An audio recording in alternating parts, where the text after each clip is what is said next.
Imagine watching helplessly as 15 bikers surround your life's work, your custom-built truck, the vehicle that feeds your family and serves your community. That's exactly what Marcus Reynolds faced on a quiet Thursday evening in Oakridge, Tennessee. But these bikers made one critical mistake. They chose to destroy the wrong man's truck. You see, Marcus isn't just a small-town welder. Behind those steady hands and quiet demeanor lies 15 years of combat engineering experience with the U.S. Army. His custom-modified 1985 Ford F-150 isn't just any work truck. It's a masterpiece of military-grade engineering that saved lives in war zones across 3 continents. The Satan's Raiders thought they were sending a message. Instead, they triggered a chain of events that would shake their motorcycle club to its core. When the bikers' leader, Jake Thunderbolt Harris, realizes his entire gang's safety hangs by a thread due to their own mechanical ignorance, he'll face a choice that will change everything. Telling and preparing this story took us a lot of time, so if you are enjoying it, subscribe to our channel. It means a lot to us. Now back to the story. The morning sun casts long shadows across Marcus's workshop as he methodically arranges his tools. The precision in his movements speaks of years of military discipline, each wrench and torch finding its designated place. His calloused hands move with practiced efficiency, checking the specialized welding equipment mounted on his truck. Tommy Martinez pulls into the gravel lot, his beat-up Honda Civic kicking up dust. The 19-year-old apprentice's eagerness radiates as he hurries toward the shop, tool belt already strapped on. "Morning, Mr. Reynolds. Got those joint preparations done like you showed me yesterday." Marcus examines Tommy's practice pieces, noting the clean bevels and proper spacing. The kid's getting better every day. "Good work, Tommy. Remember what I always say about..." The thunderous roar of motorcycles drowns out his words. A convoy of Satan's Raiders rolls past the shop, their modified exhausts deliberately excessive. Jake Harris leads the pack, his leather cut displaying the club's colors proudly.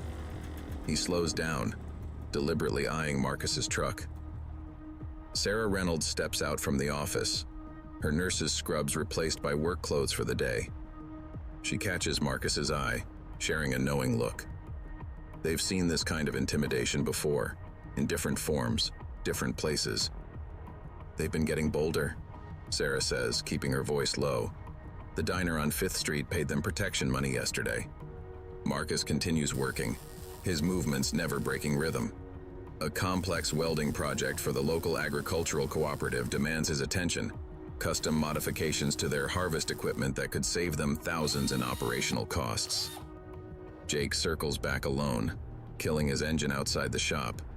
His boots crunch on gravel as he approaches, a practiced swagger in his step. "Nice operation you got here, Reynolds. Be a shame if anything happened to it." Marcus looks up from his work, measuring the man before him. Jake's leather cut is new, his boots barely scuffed. A man playing at being dangerous. "The town's changing, friend. Small businesses like yours need protection these days. We provide that protection for a reasonable fee. My protection comes from 20 years of honest work and a community that knows my name," Marcus replies, his voice steady. "And I'm not your friend." Jake's face hardens. He pulls out a phone, scrolls through something. "Funny thing about metal, it can be pretty fragile. Your truck, for instance. All that custom work. One bad weld could be catastrophic." Marcus sets down his torch, stands to his full height. "That sounded like a threat. Just sharing some mechanical wisdom. Think about our offer. We'll be back tonight for an answer."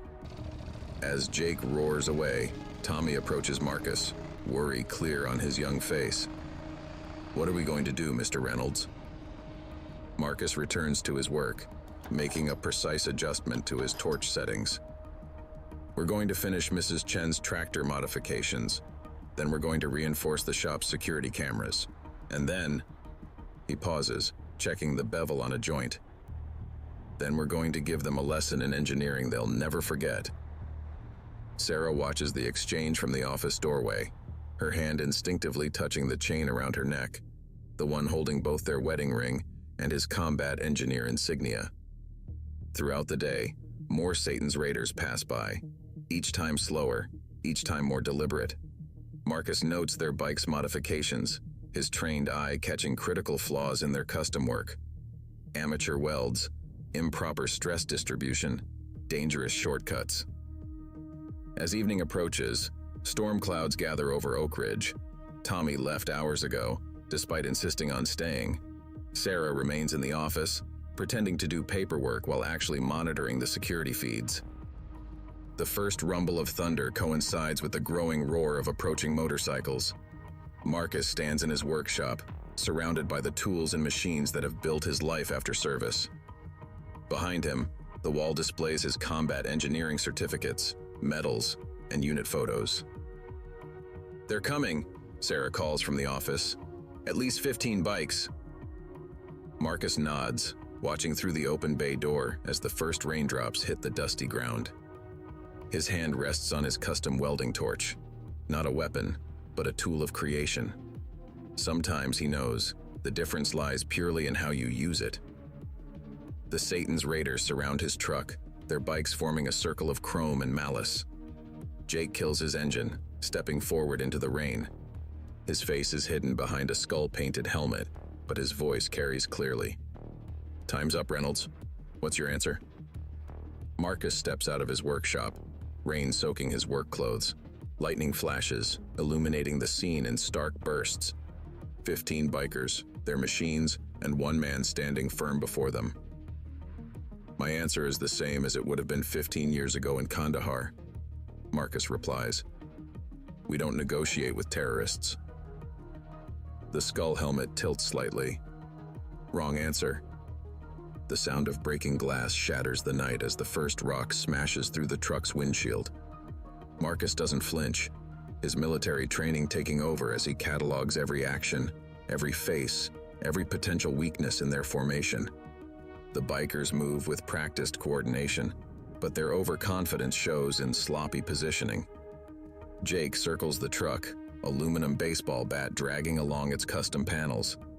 Each scratch reveals the specialized coating beneath, military-grade protection that Marcus had applied during countless desert deployments. The same coating that kept army vehicles running through sandstorms now guards against simple vandalism. "Last chance to reconsider, Reynolds," Jake calls out, his voice carrying over the intensifying rain. "Save your precious truck." Sarah's voice crackles through Marcus's earpiece, calm and measured like the combat nurse she once was. "Security feeds recording everything. Deputy Chen's been notified." Marcus watches as Mike Crusher Davidson, Jake's right hand, approaches the truck's modified engine compartment. The man's movements betray his background.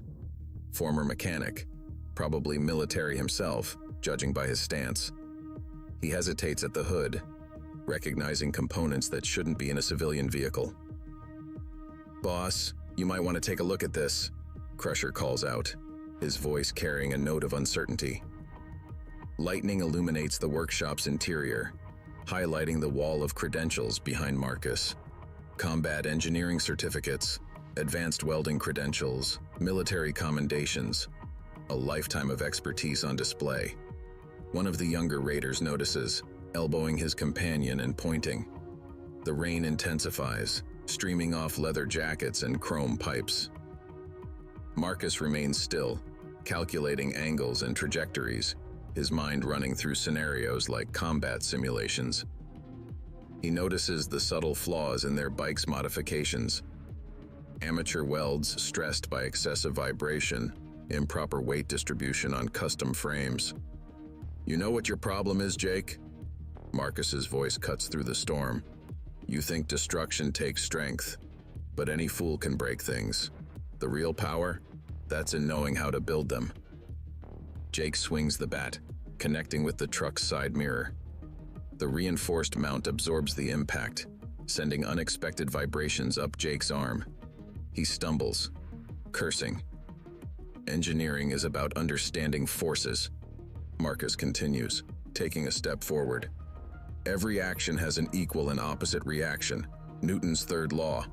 Right now, you're all forces without understanding."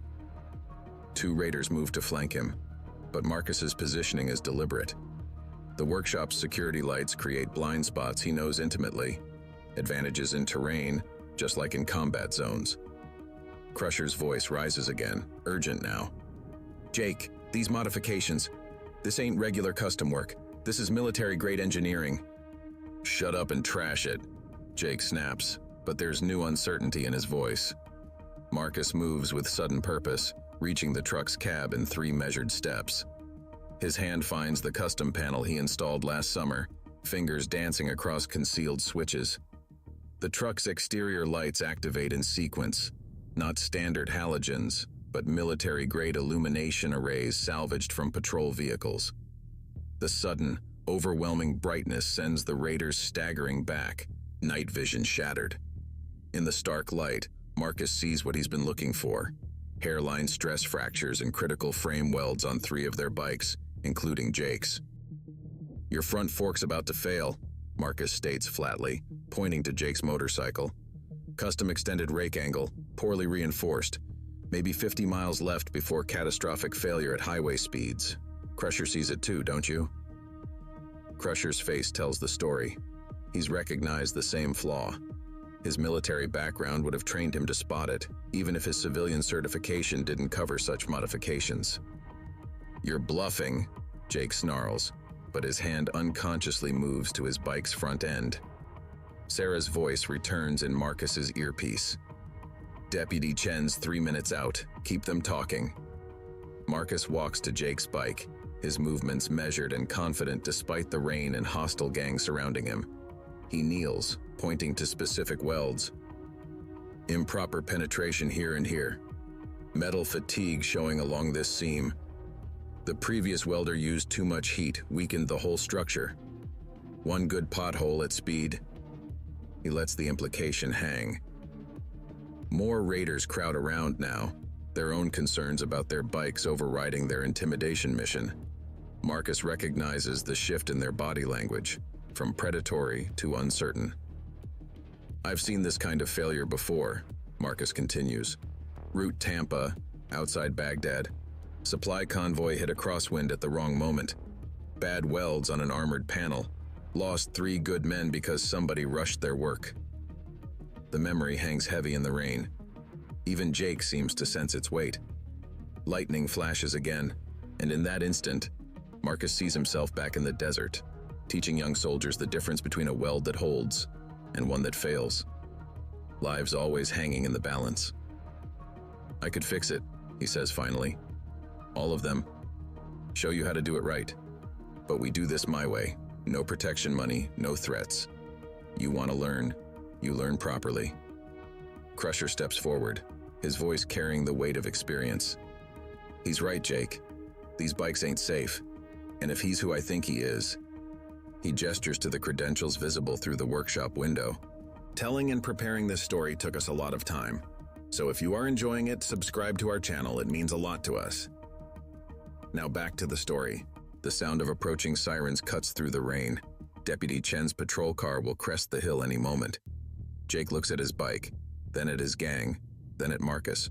The bat hangs loose in his hand now, its purpose forgotten. "How long?" he asks finally. "To fix them all properly, 2 weeks. But that's not the real question." Marcus stands, rain streaming down his face. "The question is, how long to teach you to do it right yourselves?" The first flash of red and blue lights appears in the distance. Jake's gang shifts nervously, but their leader remains focused on Marcus. "Why would you help us? After this?" Jake gestures at the damaged truck. "Because 15 years in combat zones teaches you something," Marcus replies. "Sometimes the best way to defeat an enemy is to turn them into allies." Deputy Chen's cruiser turns into the lot, headlights cutting through the rain. The moment of decision has arrived. Jake looks at his men, at the approaching law enforcement, at his compromised bike. Leadership, Marcus knows, is about recognizing when to change course. The bat clatters to the ground. Deputy Chen's flashlight beam cuts through the rain, sweeping across the scene. 15 bikers, a damaged truck, and Marcus standing calmly at the center of it all. The Satan's raiders shift uneasily, their earlier bravado dampened by both the revelation about their bikes and the arrival of law enforcement. "Everything all right here, Marcus?" Deputy Chen keeps her hand near her holster, evaluating the situation with practiced eyes. Marcus wipes rain from his face, his stance relaxed but alert. "Just having a discussion about engineering principles, Laura. These gentlemen are interested in some professional development." Chen's eyebrow rises slightly as she takes in the damaged truck. Her flashlight beam lingers on Jake's fallen bat, then moves to the stress fractures Marcus pointed out on the motorcycles. "Professional development," she repeats slowly, her tone making it clear she understands the deeper situation. "That's an interesting way to describe this scene." Jake steps forward, hands visible. His gang watches intently. This moment will define their future. "The truck damage, we'll pay for it. And," he glances at Marcus, "we'd like to learn. For real." The deputy's flashlight beam settles on Jake's face. "The diner on 5th Street. They filed a complaint about protection money demands." "That stops too," Jake says firmly, surprising some of his own men. "All of it. He looks at his compromised bike. "Reconsidering our business model." Marcus moves to his truck, examining the damage methodically. His trained eye catalogs each point of impact, mentally calculating repairs. The reinforced panels had absorbed most of the baseball bat's force, but the windshield would need replacing. "3 conditions," Marcus announces, his voice carrying the authority of command. "First, you make this right, not just my truck, but with every business you've pressured. Second, you commit to learning properly. No shortcuts, no half measures. Third," he pauses, making eye contact with each biker, "you use what you learn to help this community." Crusher steps forward, nodding. "Like a legitimate business? Mobile motorcycle repair?" "More than that," Marcus replies. "Skills like these, they can rebuild more than just bikes. This town has needs. Infrastructure projects, custom fabrication for local farms, emergency repairs. Done right, there's honest work here for all of you." Deputy Chen watches the exchange with cautious optimism. She's known Marcus long enough to trust his judgment, seen how his workshop has become a cornerstone of the community. The rain begins to ease as Jake walks to his bike, running his hand along the compromised fork. "Show them," he says quietly to Crusher. Crusher reaches into his jacket, producing a folded paper. He hands it to Marcus. "A discharge certificate from the Marine Corps, Motor Transport Maintenance Division. Did 4 years, Crusher explains. Always wanted to open a legitimate shop, but got caught up in..." He gestures vaguely at his club colors. Sarah emerges from the office, carrying a stack of documents. Even soaked by rain, Jake recognizes them. Printouts of welding certification requirements, business license applications, training schedules. "I took the liberty," she says, handing them to Marcus, "while you were all posturing in the rain." Marcus spreads the papers on his workbench, protected from the drizzle by the shop's overhang. One by one, the Satan's Raiders gather around, their initial hostility replaced by genuine interest as Marcus points out key details. "Basic certification takes 6 weeks, he explains. Advanced qualifications, another 3 months. But by the end of the first week, you'll understand exactly why these bikes are death traps waiting to happen." Deputy Chen holsters her flashlight, recognizing the shift in the atmosphere. "I'll need statements about the truck damage, insurance purposes." "We'll handle it privately," Marcus interjects. "Sometimes justice takes different forms." The deputy studies him for a moment, then nods. She understands rehabilitation over punishment. It's why she became a cop in the first place. As Chen's patrol car pulls away, Marcus begins a proper inspection of Jake's bike. His hands move with practiced efficiency, identifying each flaw, each potential failure point. The other raiders watch intently, their own concerns about their bikes overwhelming any remaining antagonism. "Start time tomorrow?" Jake asks, his earlier bravado replaced by something approaching respect. 0600, Marcus replies, military precision automatic. "Bring your bikes, your tools, and something to take notes with. Tomorrow's lesson is metallurgy basics. You need to understand the science before you start cutting metal. Some of the younger raiders groan at the mention of science, but Crusher silences them with a look. He recognizes the importance of fundamentals from his Marine Corps days. Sarah begins photographing the truck damage for insurance documentation. Each flash illuminates the scene. Former enemies gathered around a workbench, planning a future none of them had imagined hours ago. One more thing, Marcus adds, his voice carrying clearly despite the diminishing rain. Those colors you wear, they represent destruction to this town. You want to learn here, you earn new colors. Colors that stand for something better. Jake looks at his Satan's Raiders patch, then at his men. Years of intimidation and violence sewn into leather and denim, but also years of brotherhood, of belonging. What did you have in mind? Marcus points to the Army Corps of Engineers castle insignia mounted on his shop wall. In combat engineering, we had a saying, essayons. It means let us try. That's your first lesson. Everything worthwhile starts with trying. The raiders exchange looks. Decades of outlaw mentality warring with the promise of legitimate respect. One by one, they nod. Tommy's Honda Civic pulls into the lot, the apprentice having noticed the gathering from the main road. He steps out cautiously, taking in the scene. Perfect timing, Marcus calls out. Tommy, grab the metallurgy textbooks from the office. Our class just got bigger. The young apprentice's confusion turns to understanding as he surveys the gathered bikers. He'd been intimidated by them just that morning. Now they were fellow students. Learning curve's steep, Marcus warns the group. Not everyone will make it, but those who do, he gestures at the damaged truck, will build something far stronger than fear. The first rays of dawn begin to pierce the breaking storm clouds. In their light, Marcus sees something he recognizes from his military days, the look of men finding a new mission, a new purpose. Tomorrow would bring challenges, resistance, maybe even setbacks. But tonight, in a rain-soaked parking lot in Oakridge, Tennessee, the foundations of something unexpected were being laid. Jake extends his hand to Marcus. Essayons, he says carefully, testing the unfamiliar word. Marcus takes it. Essayons. The pre-dawn air carries a metallic chill as Marcus arranges various metal samples on the workshop's main table. Each piece tells a story. High-carbon steel, aluminum alloys, stainless variants.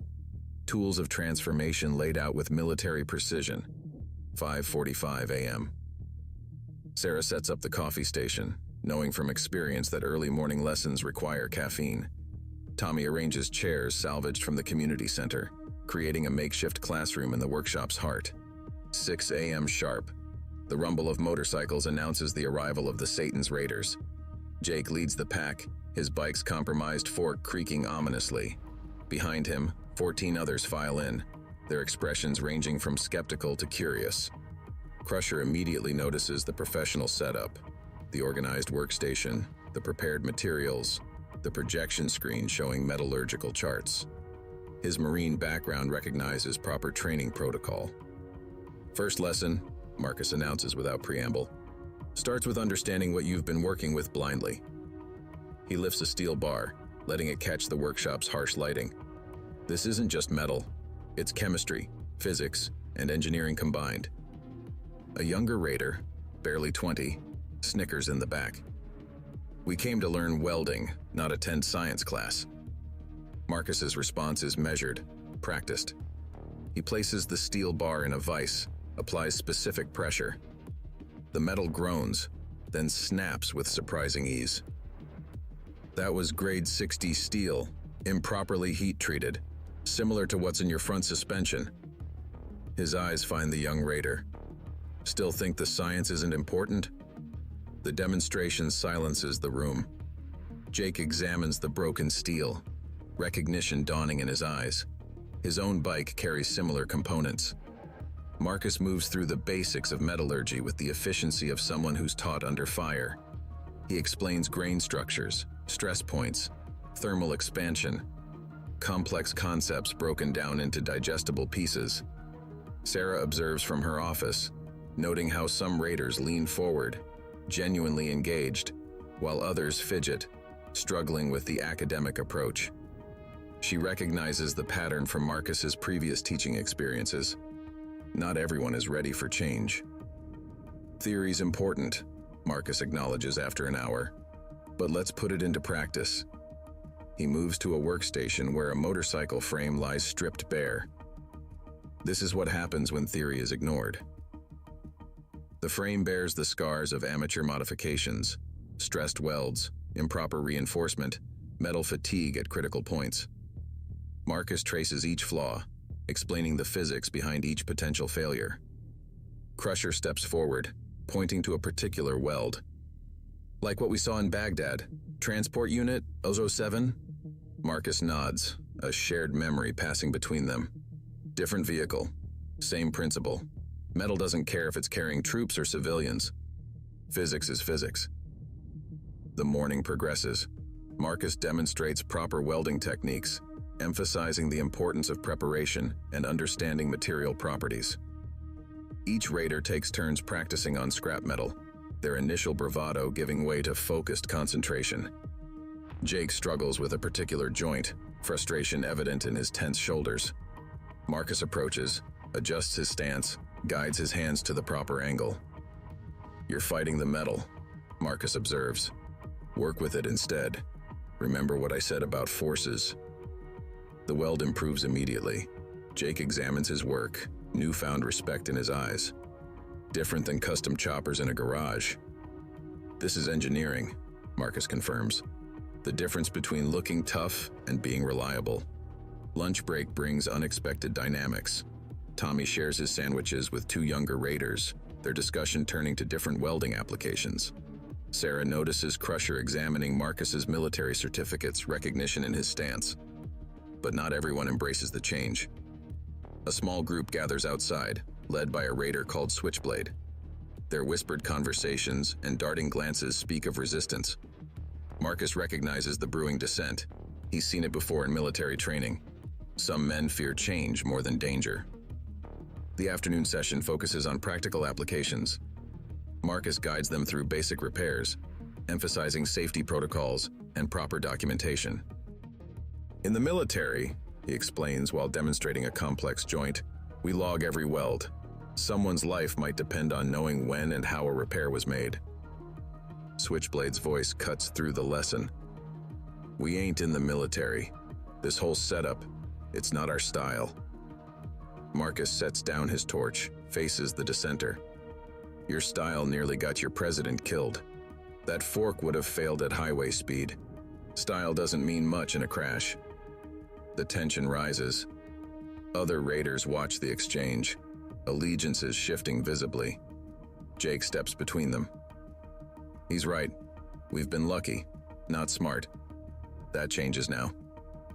Switchblade spits, heads for his bike. 3 others follow. The sound of their departing motorcycles echoes through the workshop. "They'll be back," Crusher predicts, "when they see what we're building here." Marcus returns to the demonstration, but his mind catalogs the potential threat. Experience has taught him that resistance to change can turn dangerous. The remaining raiders throw themselves into the work with renewed focus. By day's end, basic welds are improving, understanding growing. Marcus examines their progress, noting individual strengths and weaknesses. "Tomorrow," he announces as they pack up, "we start on your bikes. Real repairs, real consequences. Tonight, review the materials Sarah prepared. There's a test coming." The groans are good-natured now, tinged with genuine commitment. Even Jake stays behind, asking detailed questions about stress calculations. As the last bike rumbles away, Tommy helps clean up the workshop. "Think they'll stick with it?" Marcus examines a practice weld left by one of the younger raiders, rough but showing promise. "Some will, some won't. Change is always hardest at the beginning." Sarah joins them, holding printouts of the day's security footage. Switchblade and his group, should we be concerned? Marcus begins preparing materials for tomorrow's lesson. In combat engineering, we learn to expect resistance, but we also learned that building something new always beats tearing things down. The workshop falls quiet except for the hum of cooling equipment. Marcus examines the damaged truck, then the practice welds made by his unlikely students. Different kinds of damage, different paths to repair. Tomorrow would bring new challenges, but today had laid a foundation. In the war zones, he'd learned that reconstruction starts with small steps. One weld, one lesson, one mind at a time. The sun sets over Oakridge, casting long shadows through the workshop. Marcus powers down the equipment. Each switch and lever returned to its proper position. Order from chaos, strength from weakness, principles that work for metal and men alike. Dawn breaks over Marcus's workshop to reveal fresh graffiti across the main door, crude skulls and threatening messages. The paint barely dried, marking Switchblade's first act of retaliation. Marcus studies the vandalism with the calculated assessment of a combat engineer, evaluating enemy tactics. Inside, Sarah photographs the damage while Deputy Chen takes notes. The police presence isn't just procedural. Chen recognizes the potential for escalation. 4 bikes at the gas station around midnight, Chen reports, reviewing security footage on her tablet. Switchblade's group is trying to make a statement. Marcus continues preparing for the day's lessons, his movements deliberate and unhurried. Statements are just noise. Actions matter. The rumble of approaching motorcycles announces the arrival of Jake and the committed raiders. Their reactions to the vandalism vary: anger, shame, determination. Crusher immediately starts cleaning the graffiti, his military discipline showing. "They hit the diner too," Jake announces, his jaw tight. "Not just graffiti, sugar in the gas tanks of 3 customer cars." Marcus's hands pause over his tools. Sugar in gas tanks, an amateur's sabotage attempt. His mind already calculates the repair procedures needed, the teaching opportunity hidden within the destruction. "Today's lesson changes," he announces as the raiders gather. "Practical exercise and emergency repairs. Tommy, grab the fuel system diagnostic kit." The workshop transforms into a mobile repair unit. Marcus divides the raiders into teams, assigning roles based on the skills they've shown. Jake and Crusher lead one group, their understanding of engine mechanics proving valuable. "Sugar in gas tanks is Hollywood nonsense," Marcus explains while they work. "Real damage comes from ethanol and modern fuel mixing with the sugar, creating a corrosive paste. Understanding the chemistry helps us fix the problem." The raiders absorb the lesson, their hands learning the careful work of fuel system maintenance. Each step reinforces yesterday's teachings about metallurgy and precision. Sarah coordinates with local businesses, her phone constantly active. More reports of vandalism surface, all targeted at places that might support Marcus's training program. A truck arrives carrying the first damaged vehicle from the diner. The owner, an elderly woman named Mrs. Patterson, watches anxiously as Marcus inspects her car. "Don't worry about the cost," she starts, but Marcus raises a hand. "No charge, Mrs. Patterson. Consider this a practical exam for my students." The raiders exchange glances, understanding the responsibility being placed on them. Jake steps forward, addressing Mrs. Patterson directly. "We'll fix it right," he promises, "and we'll make sure it doesn't happen again." The morning progresses with focused intensity. Marcus moves between teams, correcting techniques, explaining processes. Each repair becomes a lesson in both mechanics and accountability. Crusher works alongside Tommy, their age difference forgotten in shared purpose. The young apprentice's theoretical knowledge combines with the Marine's practical experience, creating unexpected synergy. In the core, Crusher explains while demonstrating a particular technique. "We learned that maintenance saves lives. Same principle here, just different stakes." By noon, 3 vehicles are repaired. Word spreads through Oakridge about the raiders' redemptive work. Community members bring coffee, sandwiches, words of encouragement. Deputy Chen returns with fresh intelligence. Switchblades gathering support from other clubs, making noise about selling out and losing respect. Marcus absorbs this information while supervising a particularly tricky repair. Respect earned through fear isn't respect. It's just delayed rebellion. A motorcycle's roar approaches, different from the raiders' bikes. A lone rider parks outside, his colors marking him from a larger club out of Nashville. The raiders tense, recognizing potential trouble. The rider dismounts, removes his helmet. His weathered face and gray beard speak of decades on the road. He surveys the scene, former outlaws performing community service, learning trades. "Interesting operation," he comments, approaching Marcus. "Word spreading about what you're building here." Marcus wipes his hands, evaluates the visitor. "And you are?" "They call me Ghost, Southeast Coalition of Clubs." He gestures at the raiders. "Switchblade's been making noise, trying to rally support against this transformation." Jake moves closer, concern evident. The Southeast Coalition holds significant influence over regional motorcycle clubs. Ghost continues.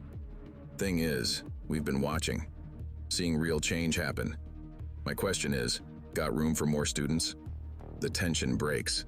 Ghost's endorsement carries weight, not just permission, but active support for Marcus's program.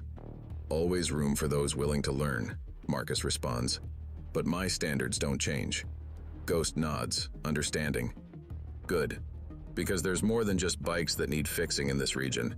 If you're teaching real skills, real change..." He leaves the implication hanging. The afternoon brings more damaged vehicles, more opportunities for practical education. Marcus introduces advanced diagnostic techniques, emphasizing the connection between understanding and repair.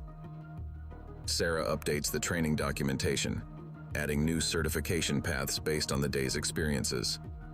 What started as basic welding instruction expands into a comprehensive mechanical engineering program. Late afternoon, Tommy spots Switchblade's group watching from a distance. Their bikes idle menacingly, but they don't approach. The presence of Ghost's coalition colors keeps them at bay, for now. "They're running out of options," Crusher observes. "Can't fight progress forever." Marcus watches his students work, seeing military precision slowly replace outlaw chaos. Each repaired vehicle, each mastered technique, builds something stronger than intimidation. As the sun sets, Mrs. Patterson returns for her car. The raiders present their work proudly, explaining the repairs in detail. Her thanks brings unexpected dignity to men accustomed to inspiring fear. Ghost prepares to leave, having observed the entire operation. "You're building something important here, Reynolds. The old guard might resist, but the future's clear." Marcus surveys his expanded class, original raiders, coalition prospects, even a few community members drawn by the day's events. "The future's what we engineer it to be, one repair at a time." The workshop quiets as equipment powers down. Tomorrow will bring new challenges, new opportunities for both creation and destruction. But today has proved that the right knowledge, properly applied, can transform more than just metal. The morning fog clings to Oakridge's streets as Marcus examines the latest damage to his workshop. 3 broken windows, a cut brake line on Tommy's Honda, and crude threats spray-painted across the newly cleaned walls. Switchblade's escalation grows bolder, more dangerous. Crusher arrives first, his military training evident in how he immediately secures the perimeter. His phone buzzes with messages from other reformed raiders, their new unofficial name spreading through the motorcycle community. "They hit 4 other spots last night," Crusher reports, showing Marcus the photos. "Auto parts store, the diner again, even the community center. They're trying to isolate us."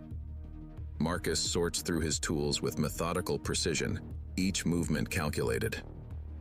Isolation is only effective if you let it be. Today's lesson focuses on hydraulic systems, starting with brake lines. The remaining raiders arrive in groups, their formation tighter, more protective. Ghost's endorsement has brought 5 new prospects, their bikes showing varying degrees of mechanical neglect.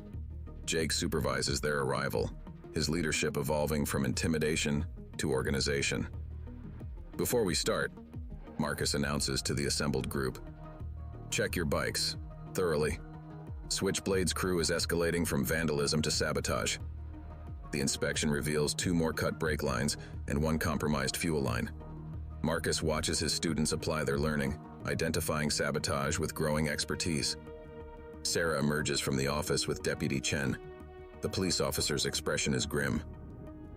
Got reports of Switchblade meeting with members of the Iron Chain Gang from Kentucky, Chen reports.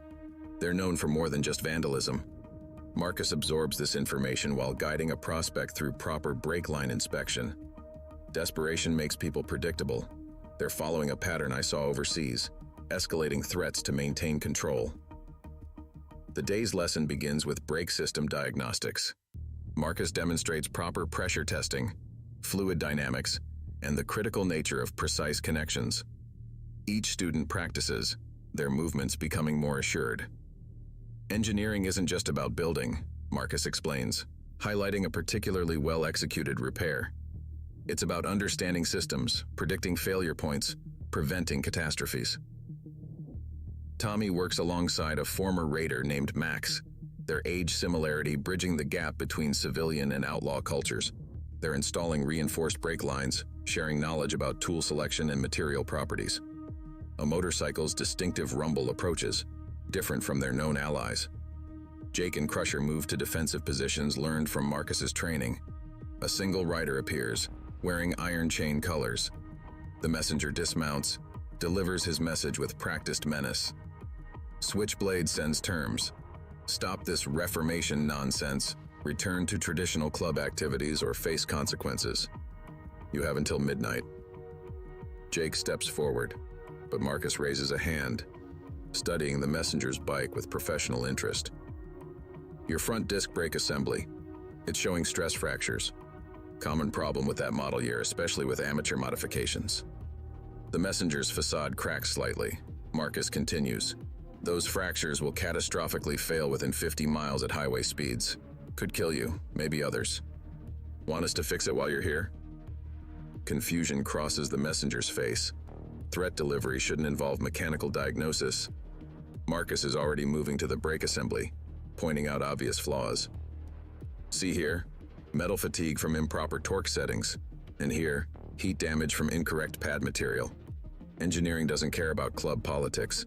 Physics is undefeated. Other students gather around, recognizing the teaching opportunity. The messenger finds himself receiving an impromptu lesson in brake system maintenance, his mission temporarily forgotten. Sarah watches from the office, documenting the interaction. She recognizes Marcus's strategy, converting enemies through competence rather than confrontation. By mid-afternoon, the messenger's bike has proper brakes, and he's learned more about motorcycle maintenance than in years of riding. He departs with confusion evident in his body language. He'll talk, Crusher predicts. Word will spread about what's really happening here. Marcus returns to teaching, guiding his students through increasingly complex repairs. The reformed raiders work with growing confidence, their outlaw patches now mixed with grease stains and tool marks. Ghost returns with news from other clubs. More riders are interested in the program, seeing the value of real engineering knowledge over intimidation tactics. Switchblade's losing support, Ghost reports. But that makes him more dangerous. Cornered dogs bite hardest. Evening approaches, bringing reports of Switchblade's crew gathering at a bar on the outskirts of town. Deputy Chen increases patrols, recognizing the likelihood of confrontation. Marcus calls his students together as darkness falls.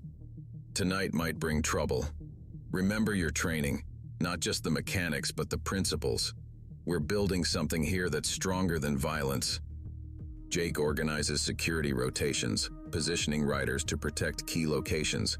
Their tactical deployment shows both their outlaw experience and their new discipline. Midnight, Jake muses, checking his watch.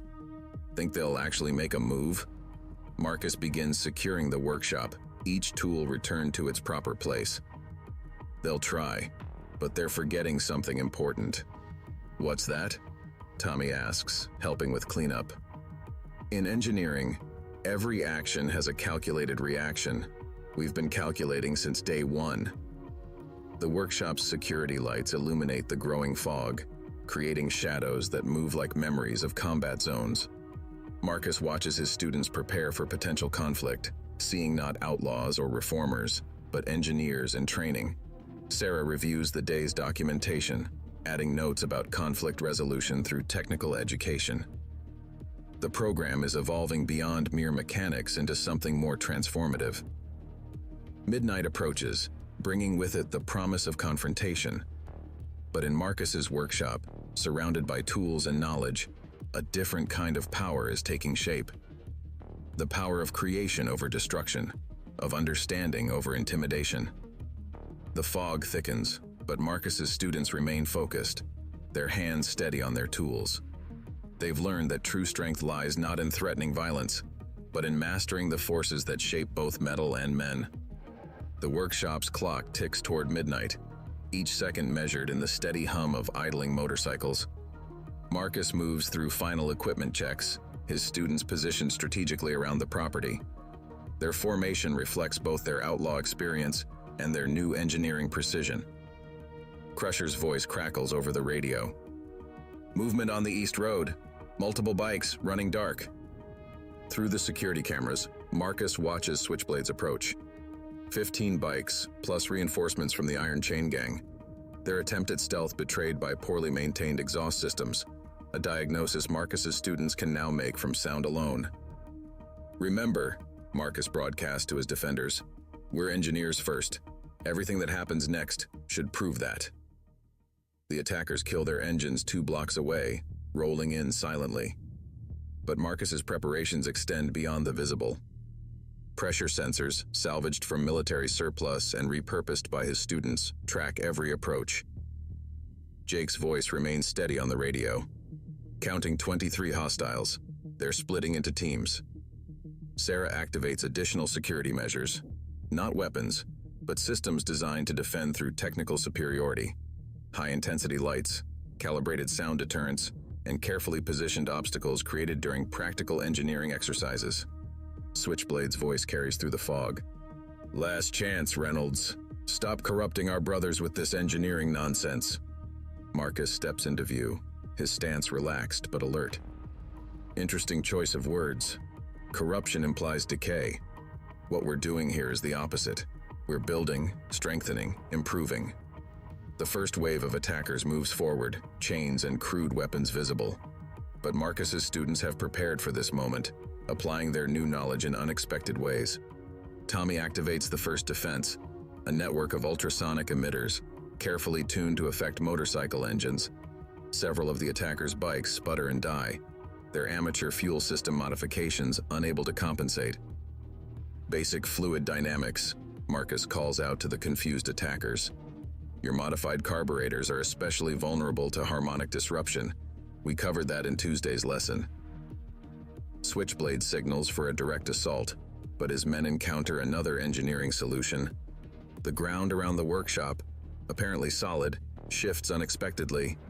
A carefully designed system of weighted plates and pivot points. Load distribution and mechanical advantage, Jake explains to his former associates, pride evident in his voice. Simple physics, properly applied. The reformed raiders hold their positions, watching their preparations prove effective. Each defense demonstrates their growing mastery of engineering principles. Crusher coordinates the response from his position, military experience blending with new technical knowledge. They're bunching up near the hydraulic lift zone. Marcus allows himself a small smile. That area had been the focus of yesterday's practical exercise in pressure systems.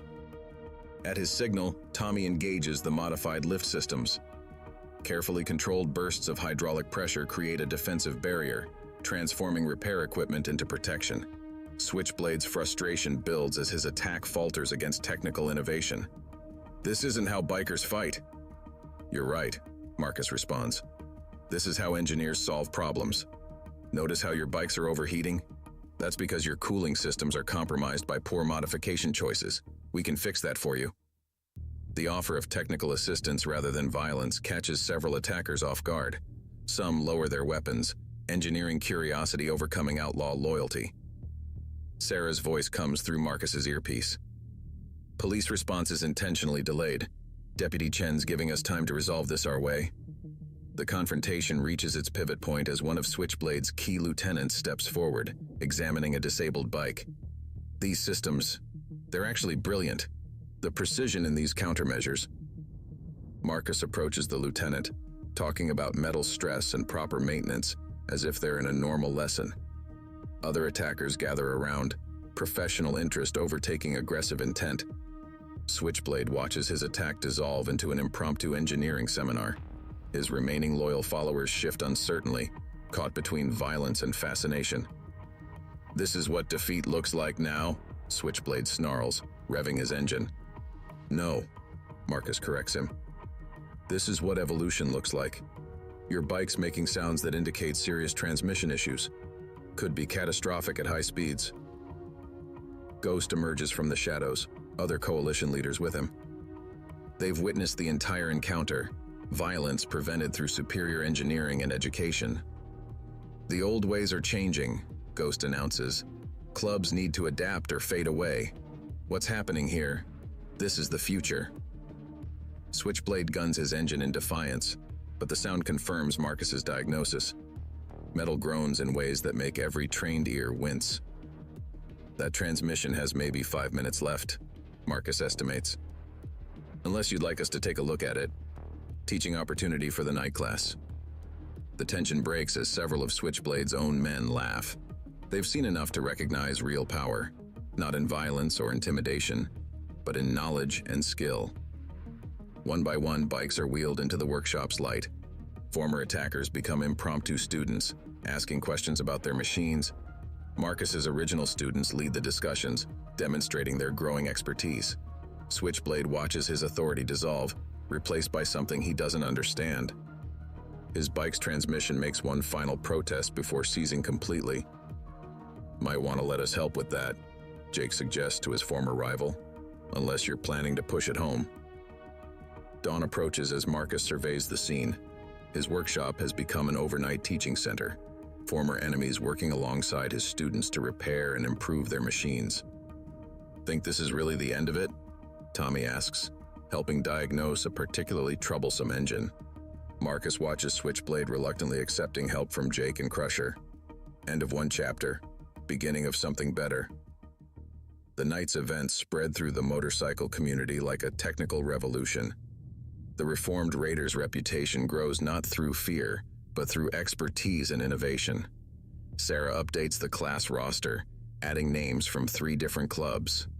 The waiting list grows as word spreads about the garage that defends itself with engineering instead of violence. Marcus begins preparing for the morning's regular class, knowing it will have many new faces. In the war zones, he learned that lasting change comes not from defeating enemies, but from transforming them into allies. The sun rises over Oakridge, illuminating a workshop where outlaws become engineers, one lesson at a time. Morning light reveals the workshop's transformation. Tools and equipment rearranged to accommodate triple the usual class size. Marcus moves through pre-lesson preparations, noting how former adversaries now arrange themselves by skill level rather than club affiliation. Switchblade's seized transmission becomes the day's first teaching opportunity. Marcus disassembles it methodically, each damaged component telling a story of neglect and improper modification. "See these gear teeth?" he indicates, passing around a destroyed synchronizer. "This is what happens when you modify shifting patterns without understanding load distribution. Engineering isn't about looking good, it's about being right." The assembled students, including several former attackers, lean in to study the damage. Even Switchblade pays attention, his hostility temporarily forgotten in the face of undeniable mechanical truth. Sarah coordinates with Ghost to handle the influx of new students. The coalition's support brings legitimacy and resources, but also complications. Each club brings its own dynamics, territorial concerns, and technical needs. "We'll need more space," Sarah notes, reviewing applications, "and more structured certification paths." Marcus watches Jake guide a group through basic metallurgy tests, his former gang leader now displaying teaching aptitude. "We'll adapt, like any good engineering solution." Deputy Chen arrives with city officials in tow. Last night's events have caught administrative attention. The workshop's expansion raises zoning questions, licensing concerns. "What you're building here," the city manager begins, surveying the diverse crowd of students. "It's unprecedented. We need to ensure everything's properly regulated." Marcus recognizes the challenge. Bureaucracy can be as dangerous as physical confrontation. but his military experience included navigating administrative battlefields. "Show them the certification tracks," he instructs Sarah, "and the economic impact projections." The officials review documentation detailing reduced crime rates, increased skilled labor opportunities, and community rehabilitation statistics. Marcus's program offers something rare: measurable positive change. Crusher organizes advanced students into study groups, his Marine Corps experience perfect for maintaining discipline. They're preparing for official welding certification exams, their futures reshaping from outlaws to licensed professionals. "Traditional club life is dying," Ghost observes, watching the transformation. This is survival through evolution." The morning's lessons focus on advanced diagnostic techniques. Marcus demonstrates using oscilloscopes and digital analysis tools, bridging the gap between old-school mechanics and modern engineering. Tommy works with younger club members, their shared age making technical concepts more accessible. They're developing a hybrid approach, combining street knowledge with engineering precision. "Check the harmonic patterns," Tommy instructs, pointing to wavelength displays. "Your engine's telling stories, if you know how to listen." Switchblade sits alone during lunch break, watching his former followers embrace change. His transmission parts lay spread before him, each piece a testament to resistance against progress. Marcus approaches, carrying advanced technical manuals. "There's always room for one more student, if you're ready to learn." "Why?" Switchblade demands. "Why help us after everything?" "Because good engineering isn't about revenge. It's about finding the best solution for every problem." A commotion at the entrance draws attention. Representatives from local technical colleges arrive, drawn by reports of the program's success. They see opportunity in this unlikely educational experiment. "We could offer official certification paths," a college administrator suggests. "Associate degrees in mechanical engineering, specialized diplomas." Marcus watches his students react to possibilities they'd never imagined. Education replacing intimidation, expertise becoming their new source of respect. Jake assembles team leaders, coordinating expanded class schedules. The reformed raiders are becoming something entirely new, a bridge between outlaw culture and legitimate industry. "Companies are asking about apprenticeships," Sarah reports. "They've heard about our graduates' skills." The afternoon session tackles advanced welding techniques. Students from different clubs work together, sharing knowledge acquired from years on the road. Marcus guides them toward precision, turning street-learned shortcuts into proper engineering practices. "Every weld tells a story," he teaches. "Make sure yours tells about excellence, not expedience." A truck arrives carrying damaged motorcycles from a crash 2 counties over. Word has spread about the workshop's expertise. The students approach the wreckage with professional interest, already diagnosing failure points.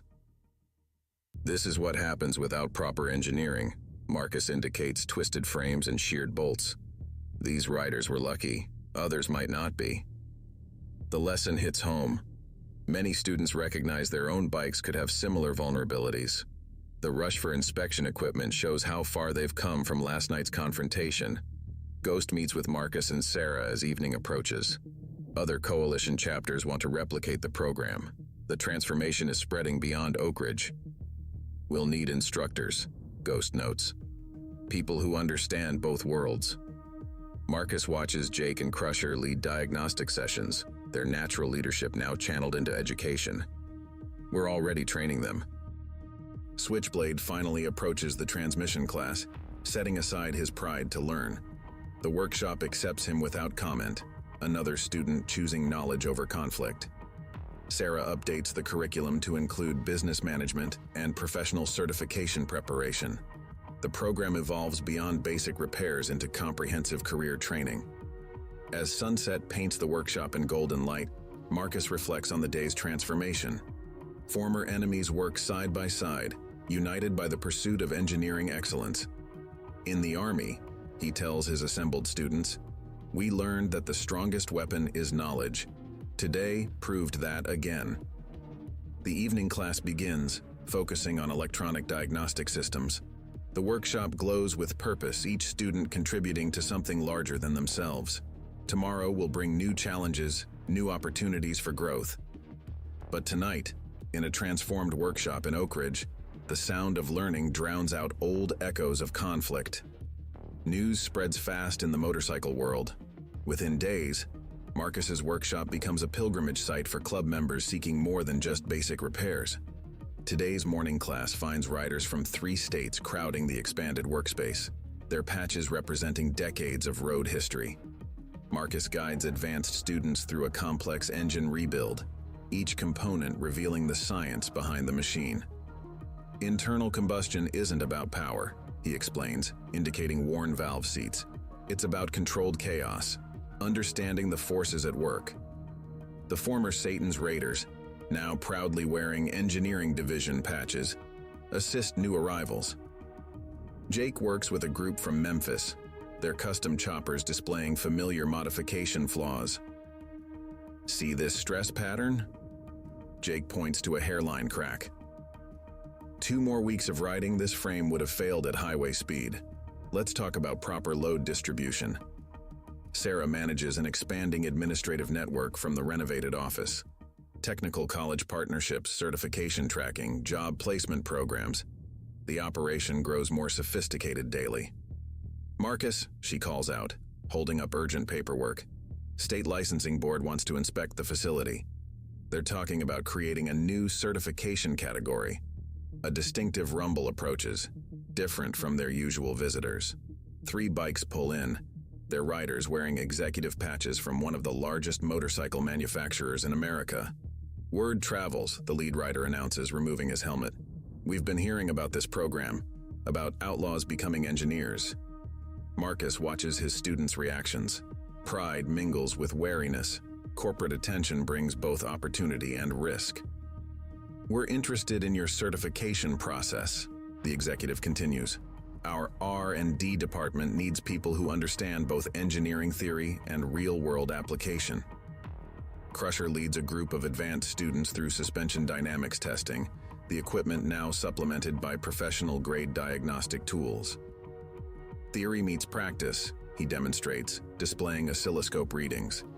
Book learning combined with road experience, that's our advantage. Tommy works with younger recruits in a dedicated training bay, their enthusiasm matched by growing technical precision. They're developing new testing procedures, combining street knowledge with engineering methodology. Traditional clubs resist change, Ghost observes, watching the activity. But this is keeping motorcycle culture alive by evolving it. Switchblade, now fully committed to learning, discovers natural talent for electronic diagnostics. His former aggression channels into problem-solving intensity. The computer doesn't care about your reputation, he explains to newer students. It only reads the data. That's what makes it beautiful. A call from Deputy Chen alerts them to trouble brewing. Traditional clubs in neighboring states view the program as a threat to their way of life. Resistance builds among those who prefer old methods. They're organizing, Chen reports, planning to discourage members from joining the program.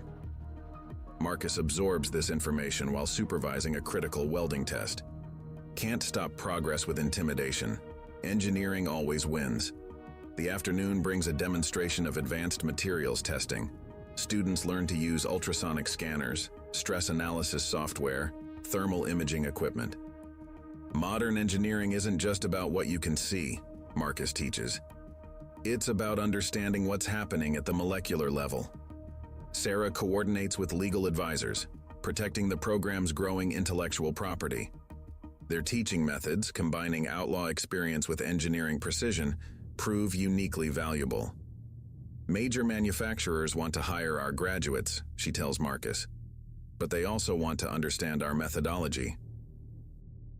Jake leads a session on frame geometry, his natural leadership now supported by deep technical knowledge. Students who once would have fought each other now collaborate on complex calculations. Balance, Jake emphasizes, sketching force diagrams. Everything in engineering comes down to understanding and maintaining balance. The corporate visitors tour the facility, noting the seamless blend of practical experience and technical innovation. Their interest suggests opportunities beyond individual certification. We need test riders who understand engineering principles, the executive explains. People who can translate street experience into technical data.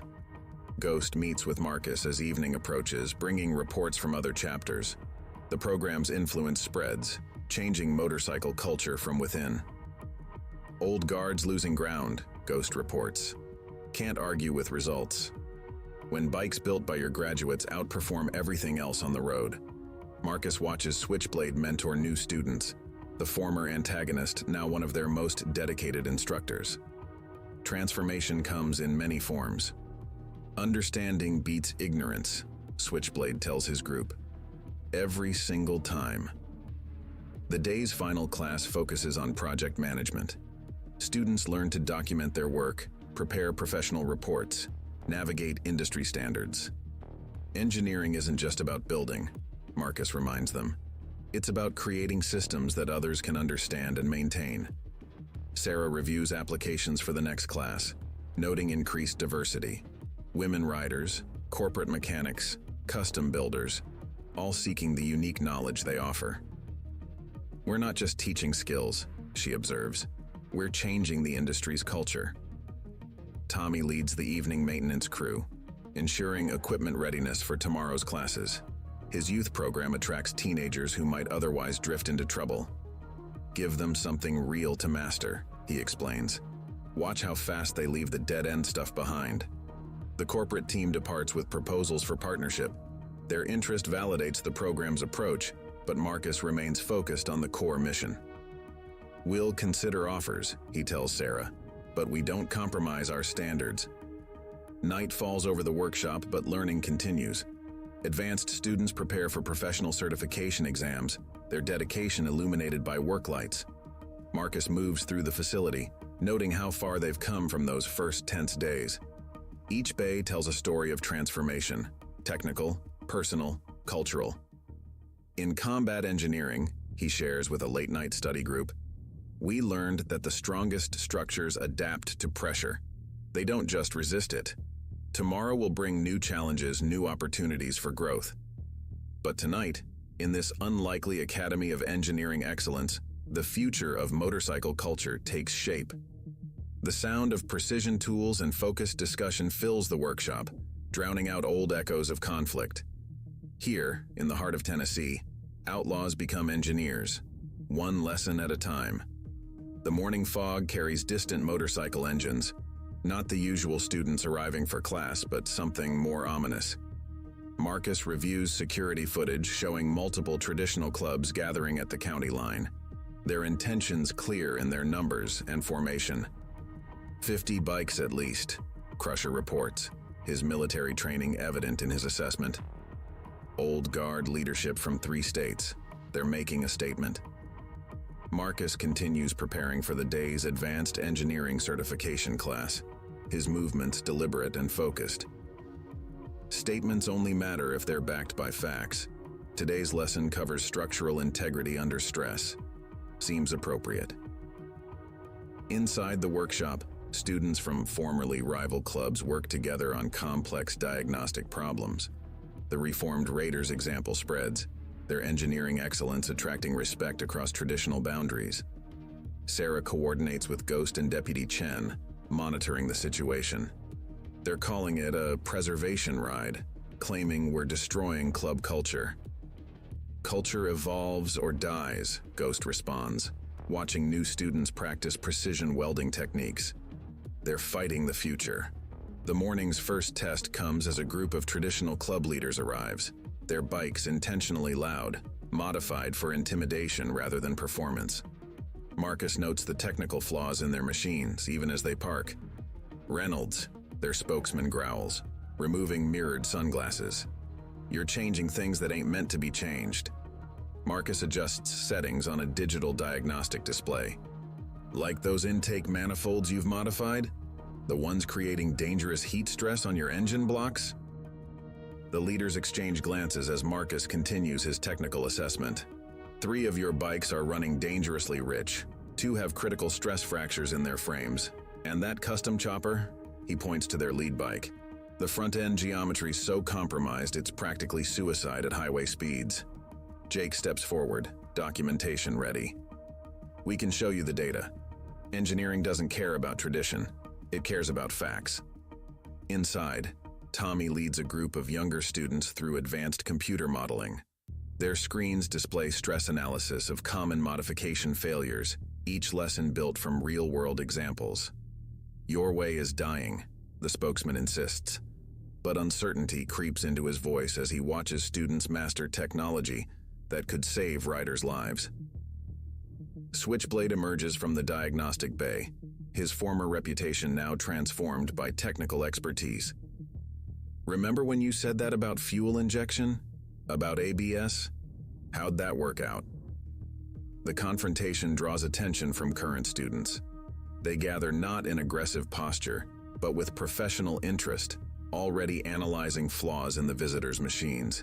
"Here's the real question," Marcus addresses the leaders. "How many brothers have you lost to mechanical failure? How many crashes came from modifications that looked good but weren't engineered properly?" The silence carries weight. Every club represented has lost members to equipment failure. Sarah brings out accident statistics, technical analysis, survival rates.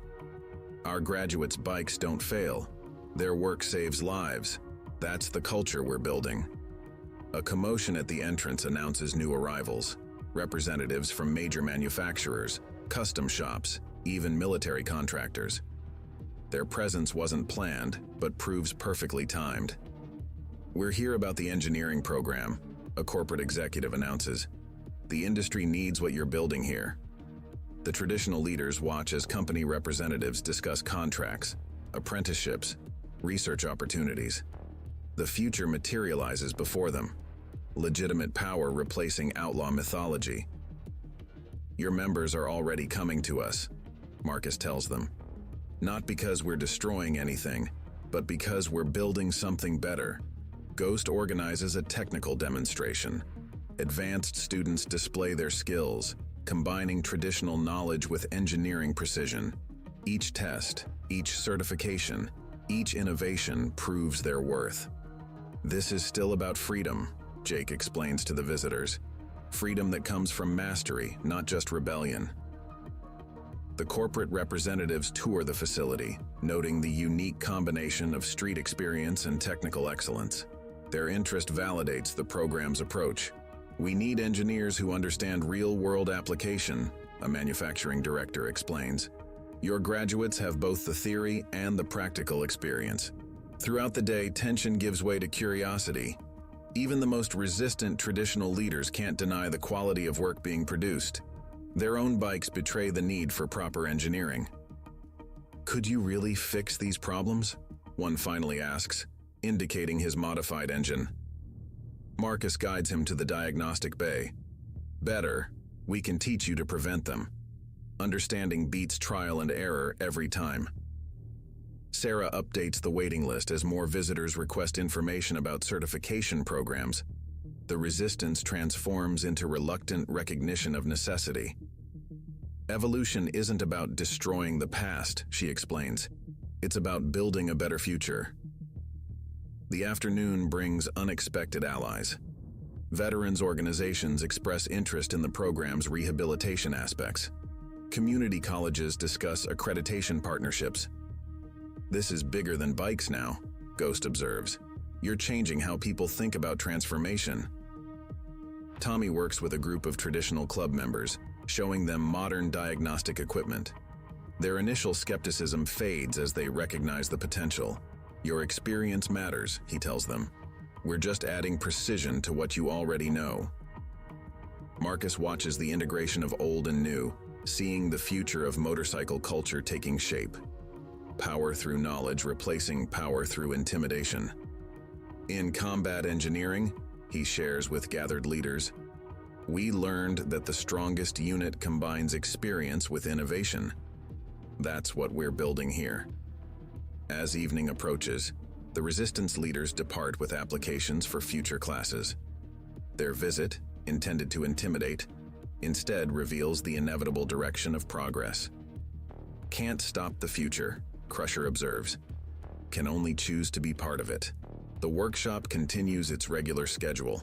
Each class, each certification, each innovation building something stronger than tradition alone. The sound of precision tools and professional discussion fills the air, drowning out old echoes of resistance. In Oakridge, Tennessee, the evolution of motorcycle culture continues, one engineer at a time. Morning sunlight streams through newly installed industrial skylights as Marcus surveys his expanded facility. The original workshop now serves as just one section of a comprehensive training center. Corporate funding and community support have transformed the space, but the core mission remains unchanged. Final certification testing today, Sarah announces, reviewing candidate files. 38 students, including members from 15 different clubs, plus our first group of corporate apprentices. Marcus watches Jake guide a pre-test inspection session. The former gang leader now carries himself with professional confidence, his expertise earning respect across traditional boundaries. Remember, Jake instructs his group, certification isn't just about skills, it's about responsibility. Every weld, every repair, every modification carries your signature. A distinctive rumble approaches, Ghost's arrival with news from the Coalition's leadership meeting. The program's success has sparked debate about the future of club culture nationwide. Traditional chapters are splitting, Ghost reports, joining Marcus at the testing station. Old guard losing ground as younger members see the opportunities here. Crusher organizes testing equipment with military precision, each diagnostic tool carefully calibrated. The certification standards they've developed exceed industry requirements, combining practical experience with engineering excellence. 4 major manufacturers now recruiting directly from our program, Sarah updates, showing Marcus the latest contracts. They're not just hiring mechanics anymore. They want engineer riders who understand both theory and application. The first group of certification candidates arrives, their nervous energy filling the workshop. Among them, Switchblade approaches his final tests with intense focus, his transformation from adversary to expert nearly complete. Testing follows combat engineering protocols, Marcus announces to the assembled candidates. Under pressure, under time constraints, under real-world conditions. Excellence isn't theoretical here. Tommy leads the younger candidates through pre-test preparations, his own recent certification adding weight to his guidance. The youth program has expanded, offering alternatives to traditional club recruitment. Digital diagnostics first, Tommy directs, indicating advanced testing equipment. Show us you understand the systems before you start modifying them. Corporate observers watch from a dedicated viewing area, evaluating both the candidates and the program itself. Their investment has brought resources and opportunities, but also increased scrutiny.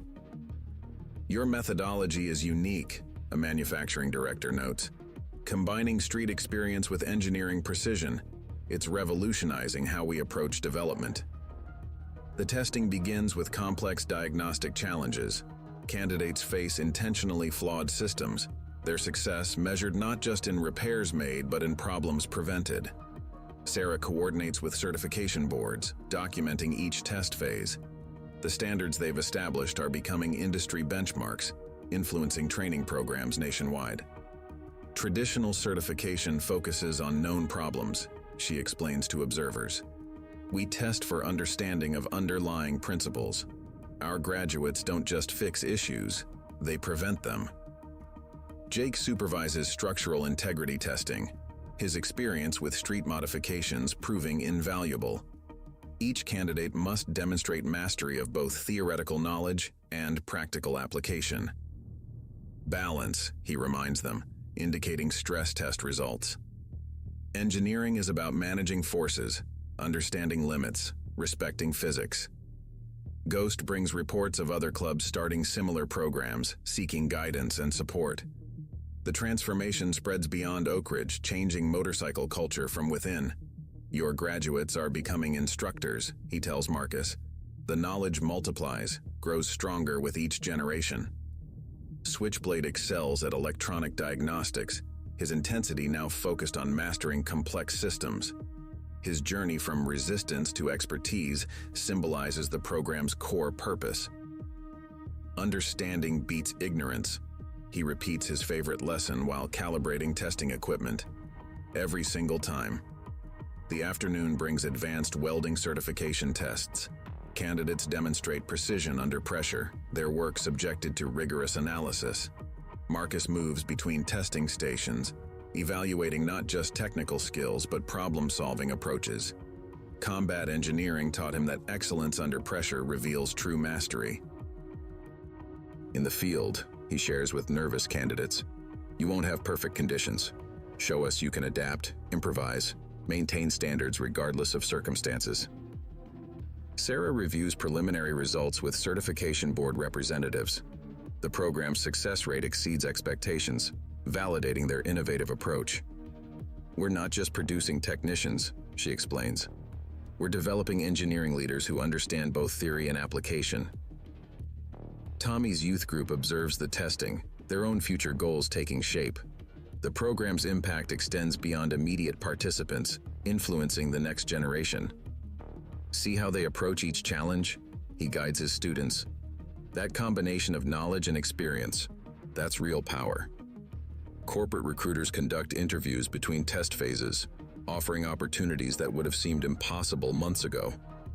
"Your graduates understand both the engineering and the culture," a development director explains. "That's invaluable for product development, testing, innovation." The day's final tests focus on project management and documentation. Excellence in engineering requires more than technical skills. It demands professional communication. Marcus watches Switchblade guide younger candidates through documentation procedures, his former aggression transformed into passionate teaching. "Clear records prevent future failures," Switchblade emphasizes. "Your work outlives your presence. Make it speak clearly." Ghost meets with Marcus as evening approaches, bringing proposals from other regions. The program's influence grows, spreading like ripples in still water. "You've started something bigger than bikes," Ghost observes. "This is about transformation itself, proving change is possible." Sarah compiles final testing data, updating their success metrics. Each graduate represents not just personal achievement, but cultural evolution. 93% pass rate, she announces proudly. Each one raising standards in their home communities. The workshop buzzes with achievement as final results are posted. Candidates who entered as outlaws emerge as certified engineers, their futures transformed through knowledge. Marcus addresses the successful graduates, seeing in their faces the same pride he once saw in combat engineers completing crucial missions. "You've earned more than certification," he tells them. "You've proven that excellence knows no boundaries, that expertise beats prejudice, that understanding transforms lives." The sound of celebration fills the workshop, but tomorrow brings new challenges.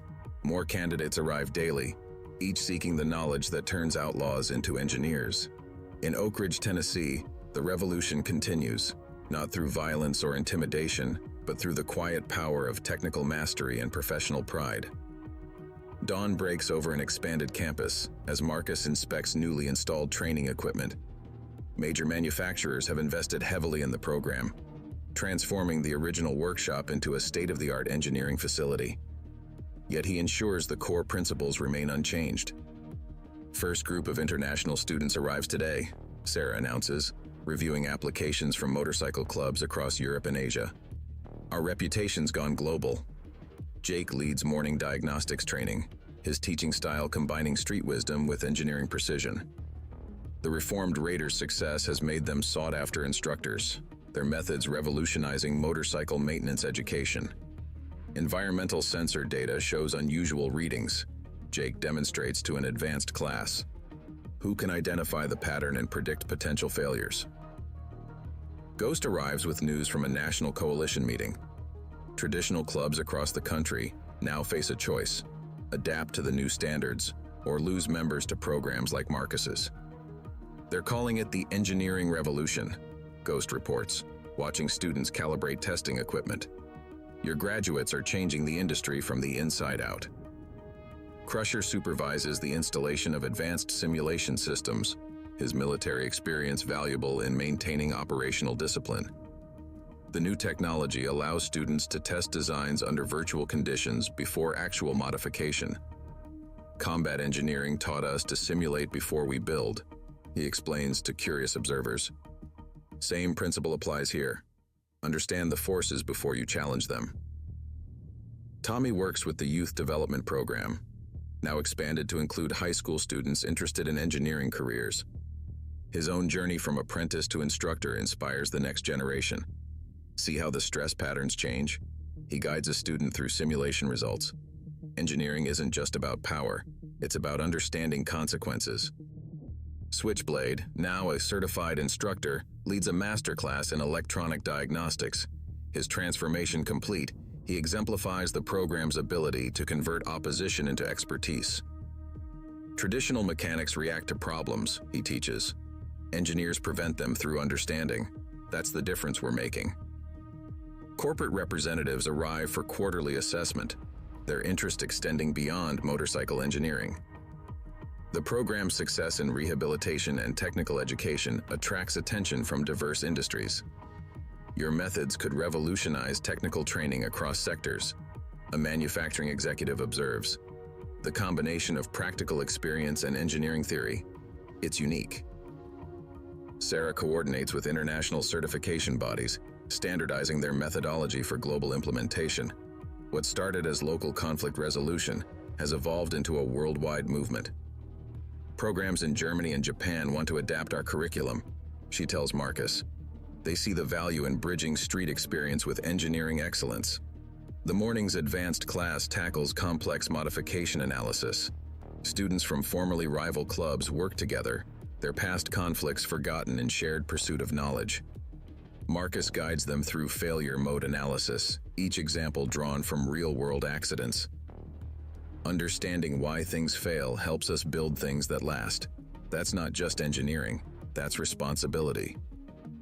Deputy Chen visits with news about crime statistics. Areas with program graduates show significant reductions in motorcycle-related incidents, their influence spreading through club networks. It's not just about safer bikes, Chen notes. It's about giving people purpose, direction, respect earned through skill instead of fear. Ghost organizes a demonstration for visiting club leaders. Advanced students showcase their projects, each modification representing the perfect blend of street style and engineering precision. Your old guard worried about losing tradition, Ghost tells the visitors. But look closer. We're not destroying culture, we're evolving it, making it stronger. Jake supervises final testing on a revolutionary frame design, developed collaboratively by former rivals. Their project demonstrates how shared knowledge creates innovation impossible through isolation. Traditional thinking saw different clubs as enemies, he explains to observers. We see them as collaborators, each bringing unique experience to solve common problems. Tommy's youth group presents their first major project, a completely rebuilt motorcycle incorporating advanced safety features with classic styling. Their work attracts attention from safety organizations and manufacturers alike. Next generation doesn't just copy the past, Tommy explains proudly. They improve it, make it safer, make it better through understanding. Sarah reviews proposals from government agencies interested in the rehabilitation aspects of the program. Their success rate in converting outlaw attitudes to professional excellence attracts social service attention. We're not just teaching engineering, she tells agency representatives. We're showing how technical education creates legitimate opportunities for at-risk communities. Crusher leads emergency repair certification, combining military efficiency with civilian applications. His courses prepare graduates for real-world challenges beyond standard maintenance. In combat zones, you fix things under pressure, he instructs. Same principles apply on civilian roads. Excellence under any conditions. The afternoon brings a surprise visit from military engineering officers interested in the program's unique approach to technical training. They see applications for veteran rehabilitation and skills transition. Marcus shares his experience bridging military and civilian engineering. The principles don't change, only the application. Understanding transcends specific contexts. International students integrate smoothly, their diverse perspectives enriching the learning environment. Technical excellence proves a universal language, transcending cultural barriers. Ghost meets with Marcus as evening approaches, bringing reports of similar programs starting nationwide. The transformation spreads. each new location adapting the core principles to local needs. You've created more than a training program, Ghost observes. This is a movement, changing how people think about power and respect. Sarah compiles data for their first international certification class. The standards they've established become global benchmarks for motorcycle engineering education. Each graduate becomes an ambassador, she notes, reviewing success metrics, spreading knowledge, changing perceptions, building something larger than themselves. Marcus watches night classes begin, the workshop alive with purpose. In the glow of welding torches and diagnostic screens, he sees the future taking shape. The sound of learning fills the air, questions asked and answered, problems solved through understanding, lives transformed through knowledge. In Oakridge, Tennessee, what began as conflict resolution becomes a global revolution in engineering education. Industry leaders gather in Marcus's expanded facility, drawn by reports of revolutionary achievements. The workshop floor hums with activity as international students demonstrate advanced engineering concepts to visiting executives.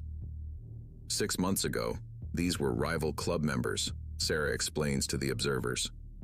Now they're developing safety innovations that major manufacturers want to implement. Marcus supervises a critical testing phase for a new brake system design, developed collaboratively by former adversaries. Their project combines street experience with cutting-edge engineering.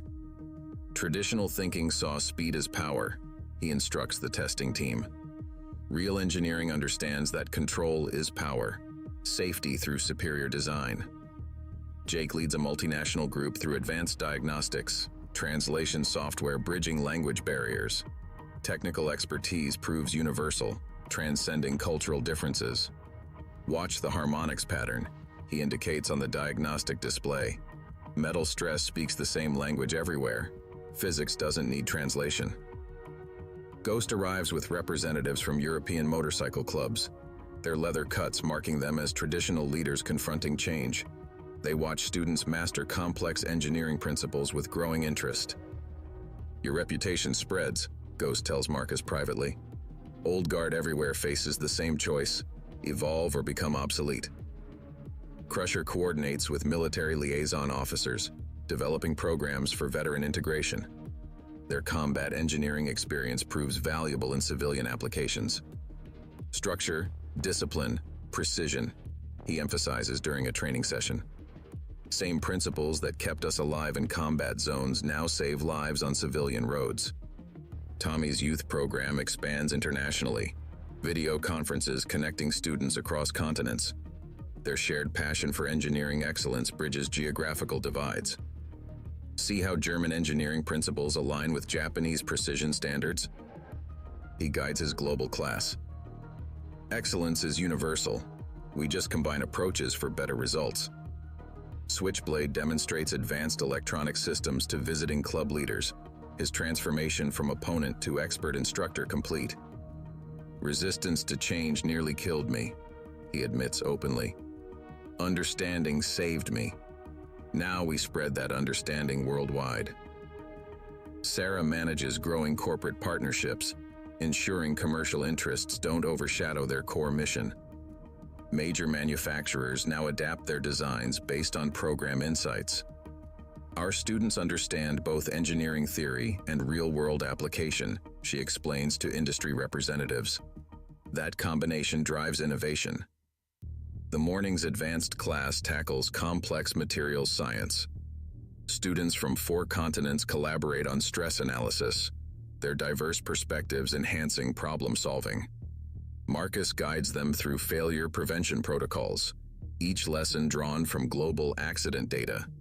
Engineering excellence means learning from every failure, preventing future tragedies. Deputy Chen brings international law enforcement observers. The program's success in reducing motorcycle-related crime attracts attention from agencies worldwide. Cultural transformation through technical education, Chen presents to her colleagues. Crime rates drop as expertise rises. Knowledge replaces conflict. Ghost organizes demonstrations for visiting club leaders. Advanced students showcase projects combining traditional styling with modern engineering. Your culture isn't dying, he assures concerned traditionalists. It's evolving, becoming stronger through understanding. That's true power. Jake supervises virtual reality testing systems, allowing students to simulate extreme conditions safely. Their innovations in training methodology attract educational interest. Old methods learned through accidents, he explains while monitoring simulations. We learn through understanding. Safer, smarter, more effective. Tommy's international youth team presents research on sustainable motorcycle design. Their project combines environmental consciousness with performance engineering. Next generation thinks globally, he notes proudly. They're engineering solutions for tomorrow's challenges, not just today's speeds. Sarah coordinates with international certification boards, standardizing qualifications across borders. Their standards become global benchmarks for motorcycle engineering. Certification means the same thing everywhere now, she tells new students. Excellence has no borders, neither does responsibility. Crusher leads emergency response training, preparing graduates for international deployment. Their skills prove valuable in disaster response and recovery operations. Engineering save lives, he emphasizes during crisis simulations. Whether it's combat zones or civilian disasters, understanding makes the difference. The afternoon brings telecommunications executives interested in the program's distance learning capabilities. Their global reach extends through digital platforms. Marcus shares insights on maintaining quality across virtual boundaries. Technology connects us, but principles unite us. Engineering excellence transcends distance. International students showcase cultural approaches to problem solving, enriching the program's methodology. Traditional techniques from various regions combine with modern engineering. Ghost meets with Marcus as evening approaches, bringing proposals for global expansion. The transformation spreads, adapting to local needs while maintaining core standards. You've created something borderless, Ghost observes. Knowledge flows freely, making everyone stronger. Sarah reviews data from international graduates. Their influence spreads through professional networks, changing industry standards worldwide. Each success strengthens the network, she notes, updating global metrics. Excellence breeds excellence, crossing all boundaries. Marcus watches night classes connect with international partners, the workshop linked to similar facilities worldwide. In the glow of screens and welding arcs, global transformation takes shape. The sound of multiple languages mingles with technical terminology, creating a new dialect of engineering excellence. In Oakridge, Tennessee, local innovation becomes global revolution, one engineer at a time. The workshop continues its mission, now echoed in facilities across continents. What began as conflict resolution in one small town becomes a worldwide movement for technical education and cultural transformation. Tomorrow brings new challenges, new opportunities for growth. But tonight, in workshops around the world, the future of motorcycle culture evolves through shared knowledge and common purpose. 1 year after the initial confrontation, Marcus stands before his transformed workshop. The facility now spans 3 buildings, each dedicated to different aspects of motorcycle engineering education. The original conflict that sparked this revolution feels distant, yet its lessons remain central to their mission.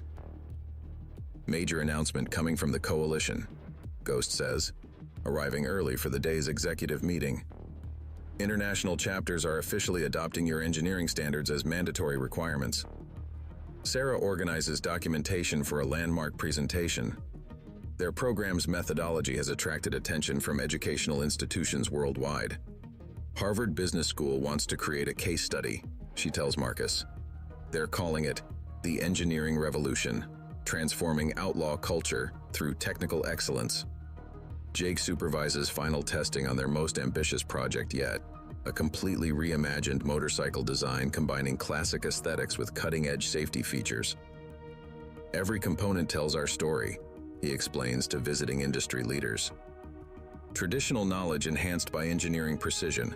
Old school meets new technology. Crusher coordinates with military engineering units globally.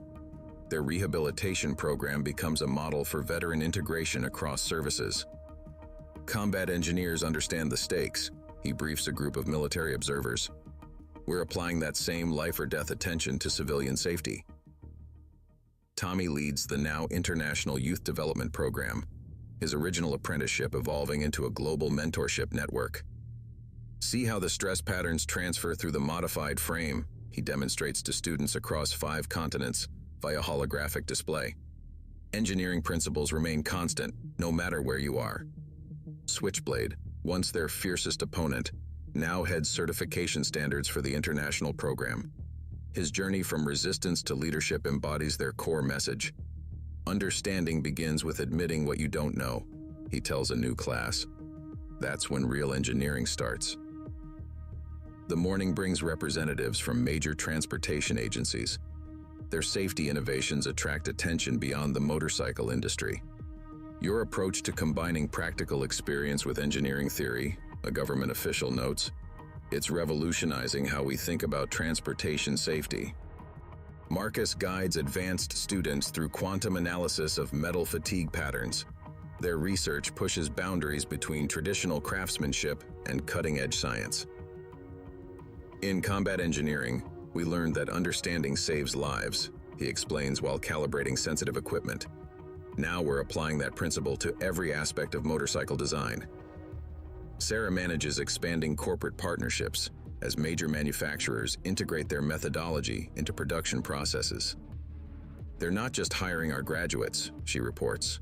They're reshaping their entire engineering departments based on our approach.